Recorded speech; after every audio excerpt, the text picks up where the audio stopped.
Welcome back for part 2 of Google Translate. We're going to look at translating images, documents, and websites.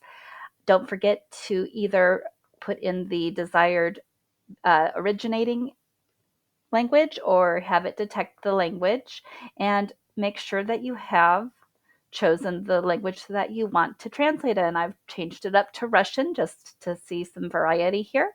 So let's start off with images. Now, with images and with documents, you should already have those downloaded to your computer, or your student should have them downloaded to their Chromebook device.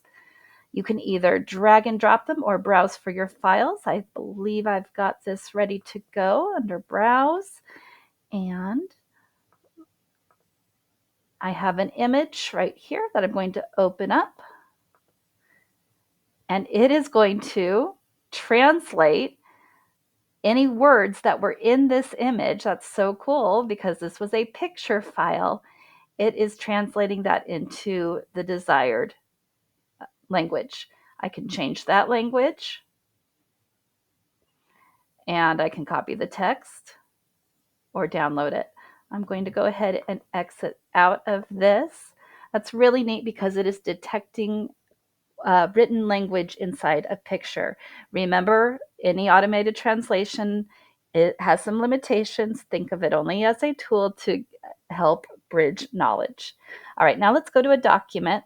You'll notice that the supported file types are down here. We have DocX, PDF, PPTX, that's the PowerPoint, or XLSX, that's an Excel spreadsheet. Now you're thinking, hey, wait a minute, we're in a Google environment. We use Google Docs and Google Sheets. Well, we'll take a look at that in a moment. But let's say I have a PDF. That's very common that we'll have a PDF and we might want that translated. So let's go here to my files, and I happen to have the district's MTSS plan. I am going to drag and drop that. Maybe I'm going to drag and drop that over. There, it cooperated. It is now uploaded. So now I hit translate. And that was very quick. So I'm going to hit open translation. Notice that when it uploaded, it told me that it was 309 kilobytes. That's very small. That's good. You cannot have a file over 10 megabytes. So we're good there, but I'll show some limitations in a moment. I open up that translation, and here is that PDF, but instead of it being in English as it originally was, it was translated into the language I selected. Moving on to websites. Let's say I have a website that I want my students to go to. I have in another tab a website about the California Gold Rush. I am going to copy this URL, come back to Google Translate and websites, and paste that URL here. I click the Translate Go button. And remember, I had chosen Chinese traditional. Here's the website translated automatically into Chinese traditional. And never fear, if you forgot to change the desired language, you can still do that here, for instance. And I can just continue changing as needed. Okay, so we've gone through all of these, but I did want to come back to the idea that, hey, we're a Google district. So here happens to be a slide deck, Google Slides from a workshop that I gave a while back. I can download these into a file. One thing that I've learned that I want to share with you, if I go to File and Download, I could download it as a PPTX. That was one of our files that we could upload.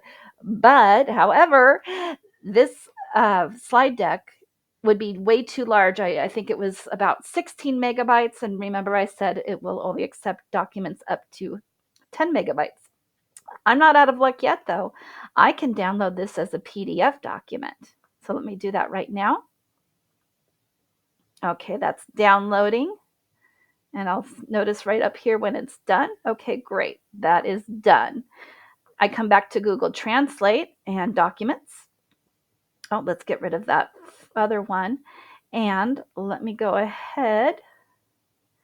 And in my downloads, I should have the PDF version of my Google Slides. So I upload that. It's only 1 MB, much better than when I downloaded it in, say, PPTX. And now I hit open translation.